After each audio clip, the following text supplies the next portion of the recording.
My name is Joan Chelimo Melli. I am a marathon runner. I am also a mom and a gender-based violence advocate. Your story is inspirational. Could you tell us a bit about how you came to be an athlete and how you came to be the person that you are now? Yes, my story is it's very personal and it's a special one because I started running when I was 17 years old, and I used to run at school. And my mom was an athlete back in the 80s, and I would always see her photos, and she really inspired me.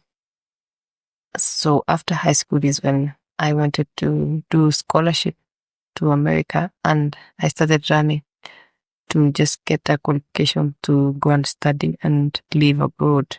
I wanted scholarship, but that didn't happen. But I ran across country in Kenya, and I was top 3 positions, and that's how I challenged myself and said, okay, I can make it as a pro runner. And that's how I got into pro running. In 2010, I traveled, had my first race abroad in Spain. That's how I became a professional runner, and I've really enjoyed running since 2010 up to date. And I am so proud of the journey. I've learned a lot, and I have won most races in Cardiff, in Berlin, Boston, in the big cities. So I am so proud of the journey, and I'm proud to be that I chose this part of my career as an athlete. You mentioned Cardiff. I believe you won the half marathon there. I won in Cardiff in 2014, and what is special about Cardiff is that I won there when I was pregnant, and my daughter is 10 years old now. And I have so much memories of Cardiff, and it's always special, given that the following year, the World Half Marathon Championship was also held in Cardiff, and it makes it to be a memorable city for me because I won there, and I was 1.5 months pregnant.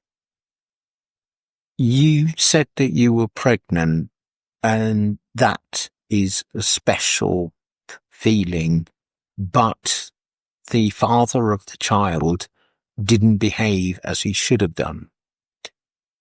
Can you tell us a bit about what happened? Okay, so I was so excited when I was in UK for that races, because I was racing in UK for a couple of trips, and it was very special for me because all the races I ran that place, I knew that I was going to be a mother. And suddenly, like after winning and just coming back home, is when I was separated with the father of my child. And it was a very sad moment for me because I was hoping that with all my athletics earnings and whatever I get from the sport, I was going to create a very beautiful family and we are going to be happy, but that didn't happen. Regardless, I started up my life alone as a single mother until I gave birth to my baby alone and just be a single mom, as many of the others who their stories are out there, and I really adjusted to it. But I'm happy. I'm happy that I made the right choices because it has made me to be more independent. I am aware of myself more, and I'm proud of the woman I've become up to date because I learned a lot of lessons through my journey as an athlete also, and also my journey as my mom. And the best part of it is that after becoming a mom is when I was no more. I ran my best times and my personal bests, even the one in Seoul in South Korea in 2018 in the marathon. And it has been a very beautiful journey because being a mom gave me more responsibilities, and I know someone is there to look up to me. And so I needed to work hard more. So that experience, horrible as it was, helped to shape the person you became. My experience really helped to shape me, and I've become a better person. But I would not wish anyone to go through such experiences, because not everybody can come out strong. Some really give up. So my experience has really shaped me, and I'm the best version of myself because of the experience that I went through.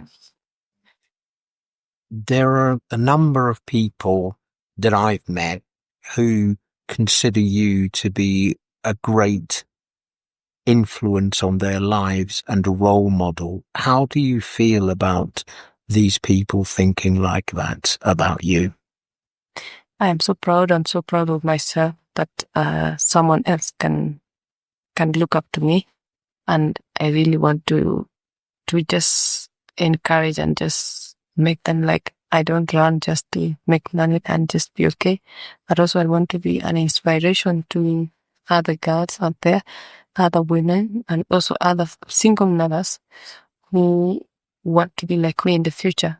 I want to give them hope. I want to show the reason why I run. I want to put a smile on their face, that no matter their struggles or no matter what they are going through, they can one day be somebody. They can make it in whatever fields. They can be champions in all their fields that they are going through. So I really want to encourage them, because I didn't know that some people look up to me and what I do, because I have done a lot for women and girls, and I'm hoping that more and more will be inspired, and we'll have more Joan Chelimo stories which are very successful as mine too as well. You knew both Agnes Tirop and Rebecca Cheptegei. How did you feel and react to the news that they had been murdered by their partners? It was a very sad moment to learn that the people I know have been murdered, especially the people I train with, the people I see every day. It's a very sad moment for me. I could not, emotionally, I couldn't run, I could not train for a whole week, because I couldn't keep into terms that they are no more, and their lives were cut short by the people that they trusted most. That was making it more sad. I was emotionally drained. I was crying, and up to date, I promised myself that I don't want any other woman to go through what they went through. And I have been really struggling to make them speak up, and just to educate women on when to leave abusive relationship. Because whenever I was with Rebecca in Paris in the Olympics, I was with her, racing with her the marathon. I could not read any sign of violence with her. Just little did I know that after the Olympics, she was murdered. And she was burned alive from two of her kids was watching her. It is very sad. It is too very traumatizing. Just to imagine that, like, their mother burning alive, and their father could not allow the kids to just help out. They could not do anything. It was very sad. It was very sad for Agnes, because I went there and I saw her lying down helplessly on the ground with a pool of blood, and she was just dead. It was a very sad moment for me. It was a very sad moment for athletics society. It was the very sad moment for all the women out there. It was very sad even for Olympic athletes, because she was from the Olympics. I promised myself that it won't happen again to anyone else, and I'm not going to sit down and moan and cry. Something must be done. Something needs to change. Their experience is the very worst that can happen. But there are others who are going through similar things of gender-based exploitation and essentially need a lot of care. How do you deal with the people who come to you for help? After the story, after speaking up and coming out and just going against for the gender norms and just educating people, I have had people coming out and speaking about the experiences. So through workshops that we do is when you can find people saying whatever they are going through. Everybody knows me here as the gender advocate. So people run to me, people come to my house. And in that way, we saw there's a need of a gap and there's more education that's needed to be done because most of the things is really cultural. And how do we change the culture? Then now, to reach out to many people is going to schools so that we can educate the young boys and girls. We go out to the community to educate the women and the men, elderly, on like, this is not right. So through education forums and workshops that we do is when we try to reach out to as many people as possible and also involving leaders to talk about it and everyone, because at the moment when I started, there was a lot of rejection. People really rejected what we were doing because the gender-based violence is normalized in our society. It is normal from my grandma generation. Wife beating was really normalized. So when I stood up, I started to say no, there is a lot of rejection. And I started involving men to talk about it. And that is why there was sort of an acceptance. It took a year to be accepted. So involving leaders to talk about it, from women leaders and men to just talk about it, and also the authorities, is when now people try to understand that even a definition of what is GBV, because according to them it's just about a woman issue, but that's not true. It can affect both genders, both men and women. It's just that women are vulnerable. So going out and speaking out on these issues that we go through is what has made us to reach out to more people, more having conversation through media, through even agents, and also through show companies that sponsor all these athletes. Is when now we're giving more visibility on this issue, and we have really managed to have a good number of people learning and knowing, and we hope that in the future, maybe in the next years, everybody will be talking about it and there will be change in the community. I believe you set up Tirop's Angels. The names and significance of it is obvious, but what do you hope to achieve through Tirop's Angels? What do you do for other people to make sure that not only is there no repetition of what happened to Agnes Tirop, but also that the conditions that began her ordeal are dealt with before it actually happens? Tirop was born when I say that we could not just sit down, mourn and cry and just not do anything. In that way, me and my friends, we set up the organization just for the purpose of memory of Agnes, and also to stop this from happening to any other person. It is sad that we have lost people also still after setting up, but we have also saved more than 20 lives from the same.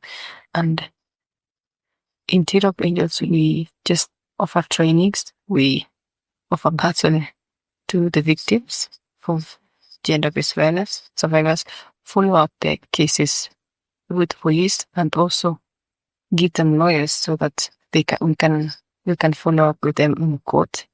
And we are hoping that some really get justice, some we don't. Also, we go to schools and we train, we teach school kids from like just we have an initiative called Don't Touch, and we teach them on on just self-awareness, on hygiene, depending on the age of the kids, is when the topics become sensitive, the more like they're getting into teen. So, as I said, these things are cultural, and the way we will change it is just by going to the next generation, which is the young boys and young girls. We also do capacity building, and we train counselors and also coaches, because another problem is that we have more female coaches and we have more female physios, and this is the root cause of GBB in athletics, because most of the coaches are husbands and most of the coaches are taking advantage of the young girls who can't train. So we really try to empower the female coaches so that when the young girls go to are being coached by the female, they will understand them more. They will understand their own period and they will not take advantage of them. So we are building more empowerment on female coaches, and this is the main force, because with most of the coaches before were not certified by the federation, and anybody could wake up and be a coach and ending up taking advantage of the girls by maybe manipulating them or even connecting them with an agent, and the girl will feel safe with the coach and later they're being taken advantage of. So these are some of the main programs that we do on just education and of and certifying of coaches by the federation, so that there's an impact. Imagine physiotherapists, we don't have no female physios, so we are trying to empower female physios so that when some of the girls were taken advantage of by the male physios because they didn't have money to pay a massage therapist, and in that way we're trying to empower either retired athletes to be physios, so that, and female also, so that the girls and the women will feel more safe being massaged by women with a physio, and also create job opportunity for people in the community who can be physios. So these are some of also the things that we try to create an impact. But more is just counseling them, listening to the victims, following up with their cases in court, and just educating them on visiting camps and educating them on gender-based violence and giving them literacy also on finance, because another challenge is mismanagement of finance. They have no literacy on finance. So we talk to stakeholders, we talk to banks, and like even the federation, so that experts can give, financial experts, so that they can give them the athletes, because also after winning, they have no literacy on finance and they're advised by maybe their relatives who have no idea on managing large amount of finance. So these are some of the things that we do at the Tirop Angels. And also we protect the victims, and we are hoping that in the future we'll have a safe home where when we raise enough funds, we will buy a land and build a safe home, because the other challenge why the victims are staying with the abusers is there is nowhere to run to. So when they're abused, they have an option to stay with them until the point of they're being murdered, because there's no safe house. So this is another challenge. And we are hoping that in the future we will have hotline numbers that the victims can just call, and they will be really confidential, and also have a safe home where they would run to, and just which is undisclosed. So these are some of the we do at Tirop Angels, and we are hoping also that in the future we just have like the federation, like some laws that are protecting us young athletes. Yeah. I believe you're trying to change the law in Kenya to help make sure that victims and survivors have rights and are protected, and that this will prevent certain people, or not just certain people, but that it will prevent people from becoming victims through certain rights. What do you actually want a new law to say and do? First, we would love to have a Tirop's law where we are going to say that if you're a perpetrator, you're held accountable. There is no cash bail. You can't get out without until you're a child, because it's only fair if you're being held accountable for what you did. And Agnes murderer is out for bail, and we feel like justice is not served. And if we have a law to protect that, because look at the victim's family, they should be heard even by a judge, because nobody is hearing their side of the story.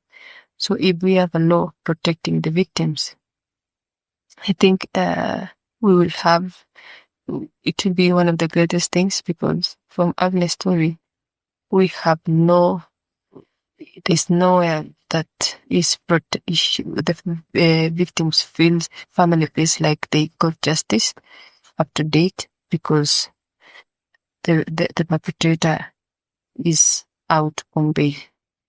And we need a law to protect that if you're child, you cannot, there's no amount of money that you can pay to be bailed out.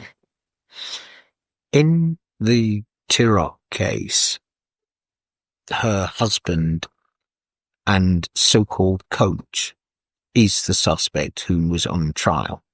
And he had actually tried to escape before he was arrested and put in jail.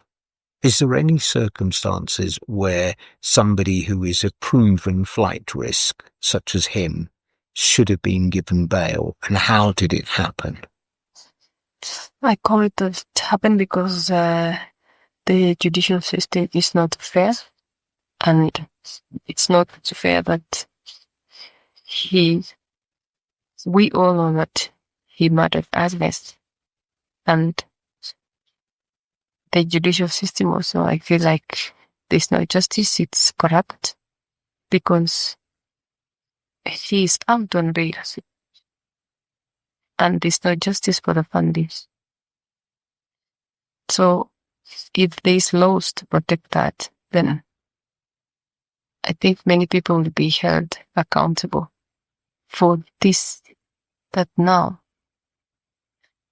he tried to escape before, that he was arrested, and the suspect now, nobody knows where he is, because the judge cashed him out on bail. So I believe that we are hoping that we will get justice. We're hoping that the family will get justice. But this is very wrong, and it is unacceptable.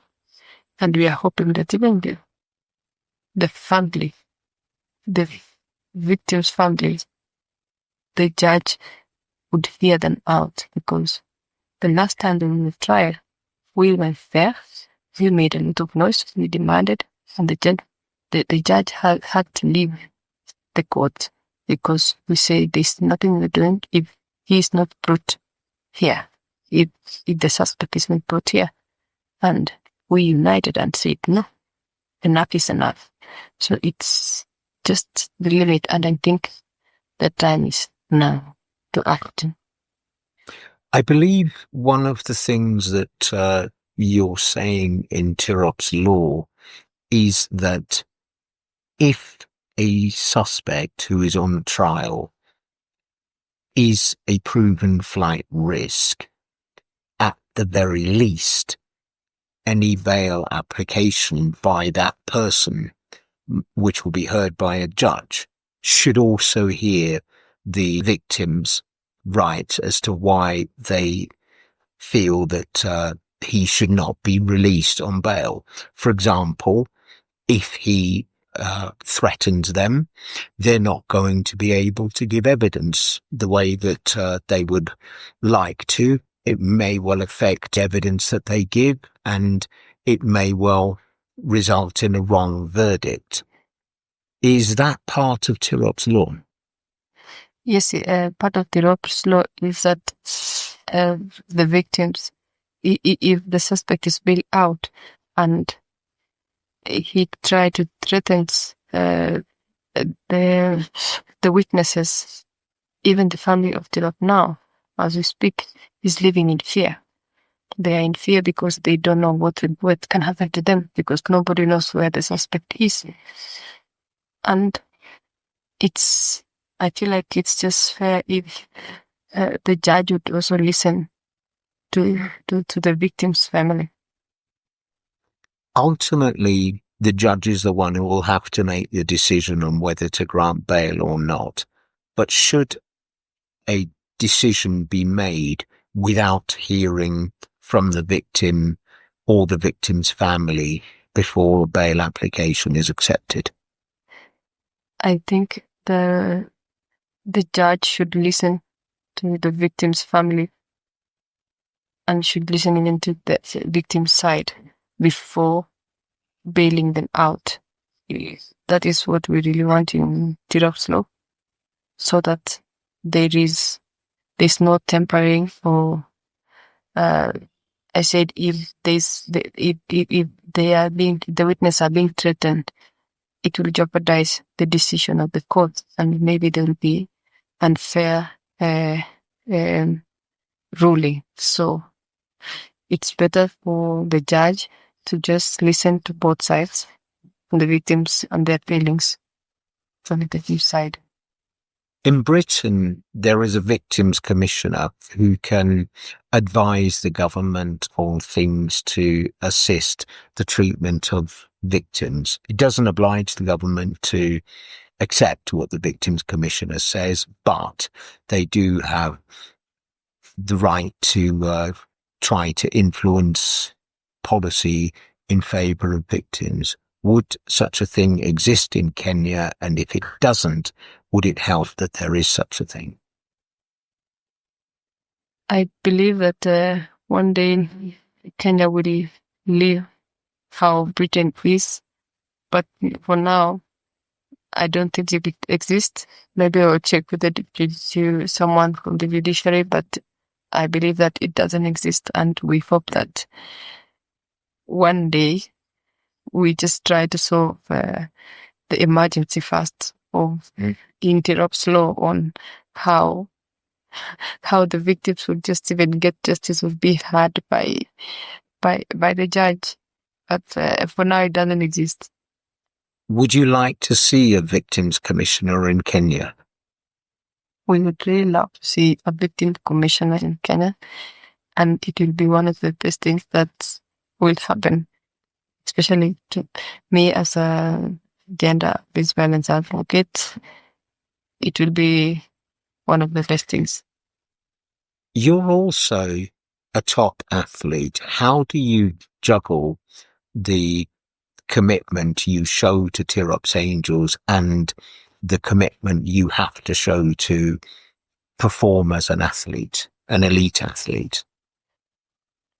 It's very hard to balance everything, and in the first years, it was very depressing for me because I was not trained as a counselor, and I would listen to sad stories of people, and I was depressed, and it was a very sad moment for me because my career was in the verge of at the age, and until now, I decided to have a structure and professionalize things. So now we have counselors, we have a team of planning workshops and everything. So my job is just to focus on my career, but more so, it's what I love doing. Like, it's a way of giving back. I love.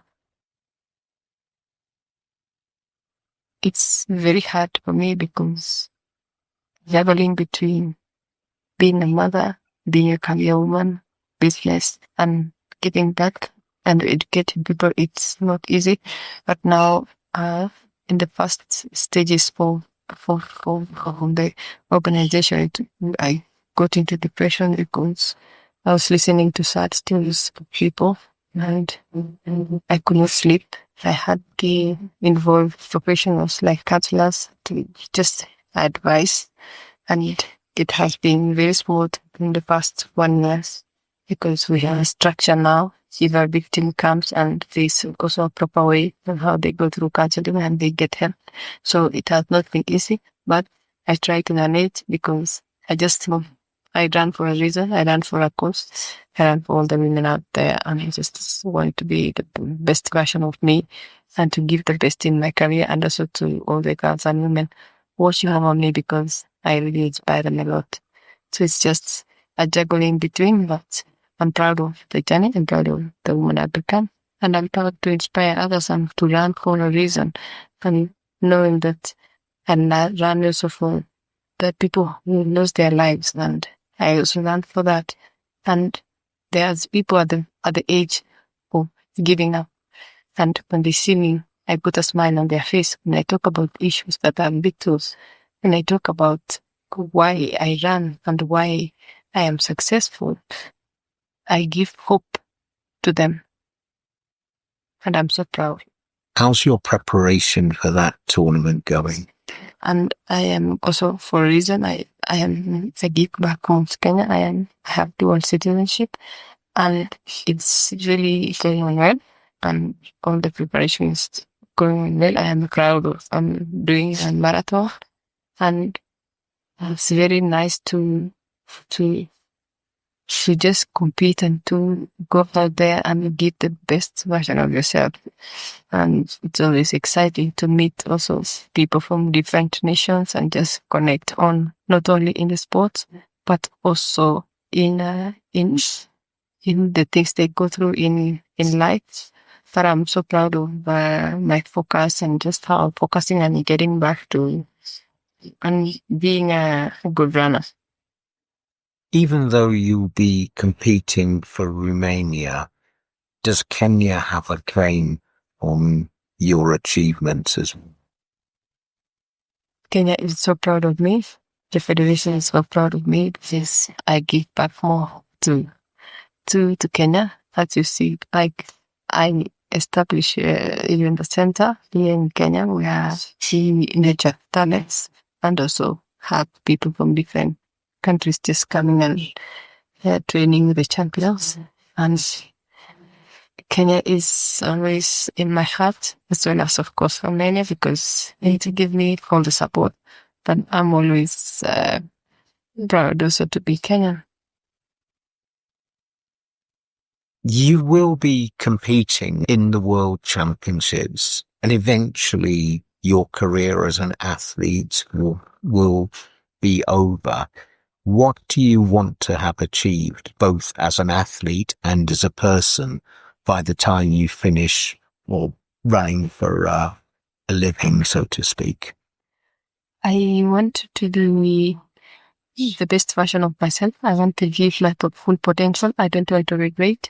And I also want to create an impact in the sport. I want to leave a mark in the sport whereby they will be looking at me, and just when they look at my face, they will remember on how many lives I saved through my career. I want to make histories on that. I want to create an impact on the women and girls in the sport, and also make them believe that not because they are able, even if you give that as a woman, you can come back to running as I did and be the best. Then nothing blocks you from, there's no excuse for you not making it to the top. Even if you're through any form of violence and abuse, you can still stand up on your feet and also make it as one of the best. So no matter what challenges, through injuries, even if you're injured, you can still come back strong after any setback, regardless of which setback you're going through. So I am so happy that I want to be an established businesswoman as I am now, and to be stable financially even after my career. And this is what I always tell them, so that after my career, I will still continue doing these mentorship programs and just giving them, and also traveling and encouraging them and giving my story as an example. As an athlete, what do you want to achieve within athletics itself? As an athlete, I want to run a very good time in the marathon. I want to give the best version of myself. I want to be in championship. I want to be in the Olympics in Los Angeles, which is in 2028. And also, I want to win a major marathon, go at least a podium in a major marathon. That will be one of the best things that can happen to me. And I will be really satisfied as an athlete, because if I win, will become a podium or run a personal best in the big cities, because we have Boston, New York, Chicago, London, Berlin, Tokyo, and maybe Cape Town, because this is the next world marathon major. So winning in those big cities will show the strength of just not an African girl who is Romanian and who went through any form of violence, and who is a mom also as well, an established businesswoman, and just a whole package. It will really, I'll really end my career well. In a way, your story began with your success in the Cardiff Half Marathon. Would you like to compete in that race again? Yes, I would love to compete again in Cardiff, because it had memories of this. A star was born, and we have, my daughter is called Kiche, and Kiche in my Kenyan dialect means a star. I call her a star because of Cardiff, a star, because finally I was 1.5 months pregnant, and I won the race. So I was like, this one is a star, and that's why Kiche, this center was born because of my daughter Kiche. But I would love to come back to Cardiff. I would love to come back as even just to run the race, to start the race, or to run the whole crowd in Cardiff just to cheer out. I would really love to come back, because it changed my story, it changed my life.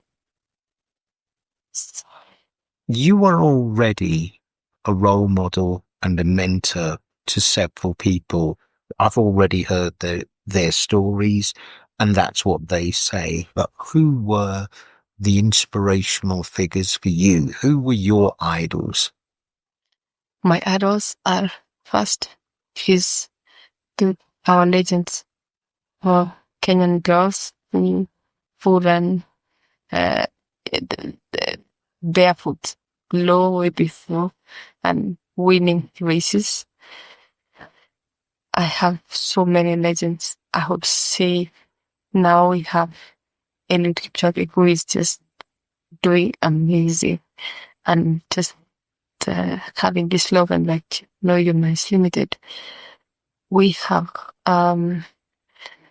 this woman who won Boston, in the first woman to win Boston. I don't remember her name, and breaking the barriers, and women were not allowed to compete by then in the marathon. I just remember her name. I don't know how it just evaporates, but she's a very inspiration to me, and she broke the barrier. She was a woman. They were not allowed. She won the race, and it shows how women from my mother's generation who were not allowed to compete and travel to this nation back then, and now the now woman, and I believe I'll be the first woman to also break the cycle and break the gender-based violence in sports. That when women are just competing with the shoe companies, they should get their money as they're supposed to be. Like, there's also equality in sports. Like, the price of women in a race and men is the same as appearance. The price for appearance for a black woman and for a white woman also is the same. So, like, there's equality in sport, even in positions of the world athletics.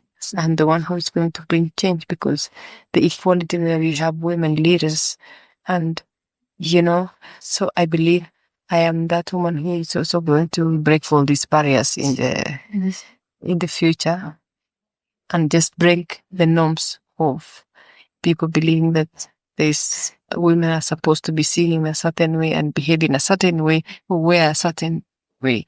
So I believe that the ones who have been there before and the likes of Faith Kipyegon, they have really inspired us and trying to break the 4-minute barrier in the mile is also a really inspiration, and we really look up to them. Kenya has produced some of the greatest athletes the world has ever seen. Some of them, like Amos Biwott, is considered the father of Kenyan steeplechasing. He's now 78 years old. There are other people such as Kipchoge Keino, Professor Mike Boyd, and many others, including Vincent Suter. But there are women athletes and coaches as well who never had the chance to make a living from their talent. How do you think they should be treated now? It is, Kenya has been on the map since back then on the sports, and we've been winning medals, and it is very good for Kenya to, we are known for winning, whether it's championship or Olympics. It is very sad on how our heroes end up. It is very sad because some of them really end up being poor as they retire, which is a sad thing. And the champions, they should be treated by the federation, by the government. I feel like they should be given some monthly allowance or like a salary for just them to, especially those people who raise the flag high of Kenya. They should be given a salary on a monthly basis just to upkeep their lives. And the ones that are able or have at least basic education should just be considered in walking in as maybe trained as a coaches, because they know they are, or at least before they could be trained and given some certificates as coaches in methods of empowerment. And for women who even never get, or men who never got to athletics to maintain their lifestyle, should just be given a job or just something within the federation that they could work and earn a living from it, because it's not easy when you're famous and then all of a sudden you're not famous anymore and nobody is around you. It is so depressing because most of them die very poor, and it is very sad, and I feel like the government should just come in and do something for them. I don't know if you're aware of Vincent Suter. He is 89 years old and has absolutely clear medical difficulties, but there is no care package for him to enjoy the rest of his life and get the assistance that he needs. Is that any way to treat a man who ran for Kenya in the 1958 Empire and Commonwealth Games, which was also in Cardiff? I feel like this should be even a study named after him. I feel like they should be entitled to medical covers, so that in a way they are having health issues, or their health is deteriorating in a way, they can also just be accessing free health services, at least. So I'm very much aware of him, and I hope that the government will do something, not just to honor them when they are dead and just show up in the burial, but also when they are alive. They should be given health access, medical covers, and maybe a small stipend just to maintain their life, at least when they enjoy, because they brought glory to this country and they really raised the flag high of Kenya. There is a National Heroes Council, and he and Amos Biwott are being nominated to be considered national heroes. What do you think should be done in relation to that? They should be even a monument in every town that should be erected just for them. Besides that, they should be in the Kenyan archives, for maybe they should be awarded maybe some houses for just something by the government. They should be awarded, aside the medical covers and everything.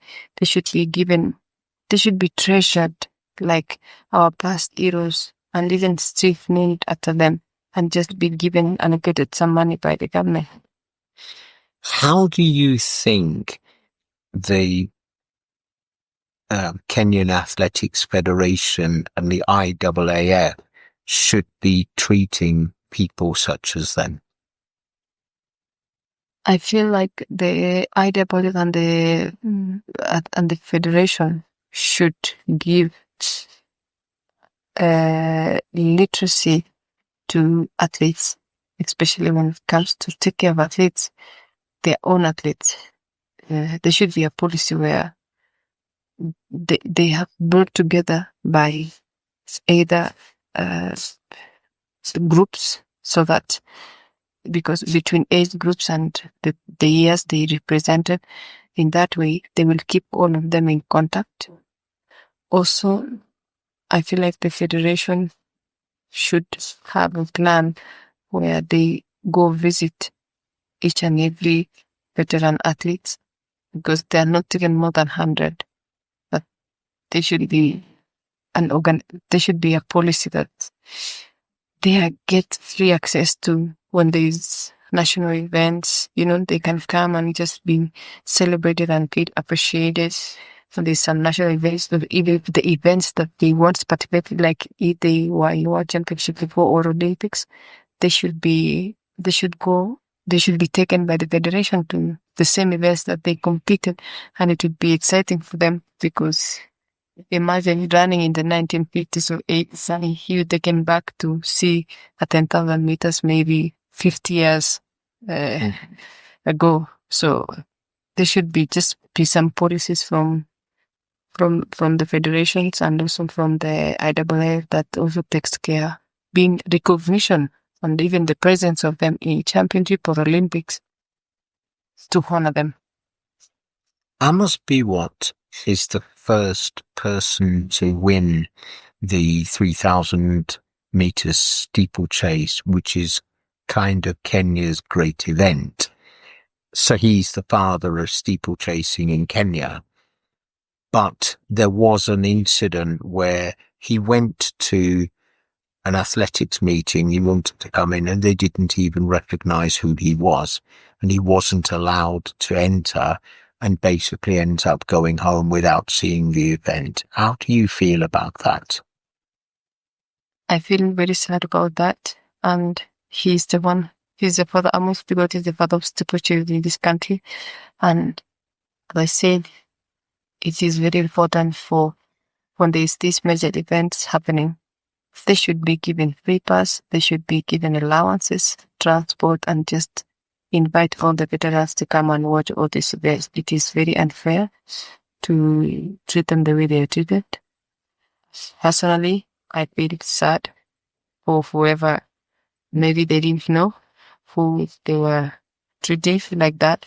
But regardless, the federation should have a package of free access for the veterans at these major events. One of the young athletes in this facility is Leonard Kemoy Bet. He paid tribute to you, and he also paid tribute to Amos Biwott and other icons of Kenyan athletics. How do you feel about having played a role in helping him to achieve his potential? Because he basically acknowledged that you did. I'm really honored. I'm really humbled for them just realizing and just bettering their careers, because there's nothing better than giving a chance to someone who has potential and talent to give the best out of it. So it's one of the best things that is really satisfying when you see someone bettering their career and even winning records, winning medals and breaking records through you. It's through the hard work, yes, but giving a leeway for them to just better their careers, it's one of the best things. So I'm really I'm so happy, and I hope that through my support and through him winning, other people also win medals, and he'll be in a position to help maybe 5 other people who will help other people, and at the end of the day, we'll have records being broken everywhere, because folks, you always get somewhere through someone. You can't get there by yourself. I got here not by myself. I was also helped, and it was hard to get where I am, and I want to make it easy for the juniors and people coming up, so that they can be, they know that, okay, I made it because someone helped me, so I need to help also someone who has a talent to get to use maximum and full potential. That's actually what he wants to do in the future. And he wants mentors to help him now. Among them, he wants to meet Amos Biwott and learn from him. Do you think that would assist an young athlete like him? Yes, it will assist an athlete like him to meet mentors like Amos Biwott, and he will be really mentored, and he will also be very inspired, because when you meet a hero who is in your field and he was the first one to win a medal, it's so inspiring. It will challenge him to work more hard, because it's like a blessing to him to meet him, and he'll be very happy. One of the things the Veterans Association want to do is mentor young talent. And there are plenty of people who could do that mentoring. Would you like to see these veteran Kenyan athletes mentoring the next generation?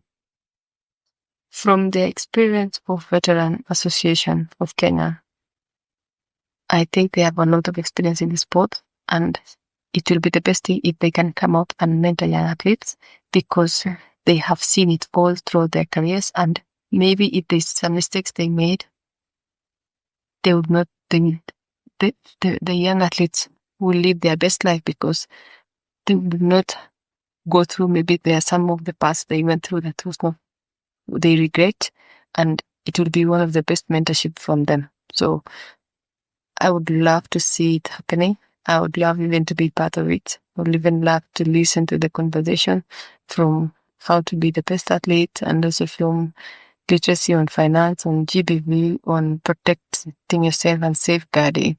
It will be one of the best. Is there anything else you'd like to add?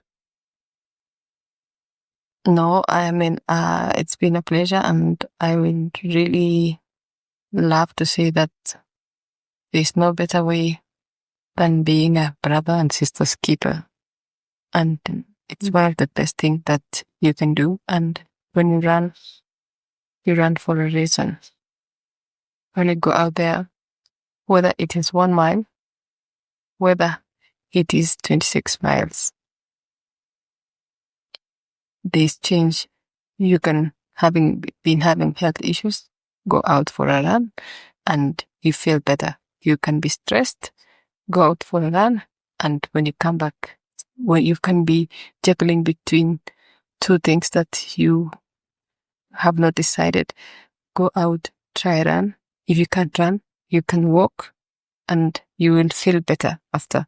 So we need to inspire the next generation by running and also being healthy at the same time, because running it's not just beginning medals.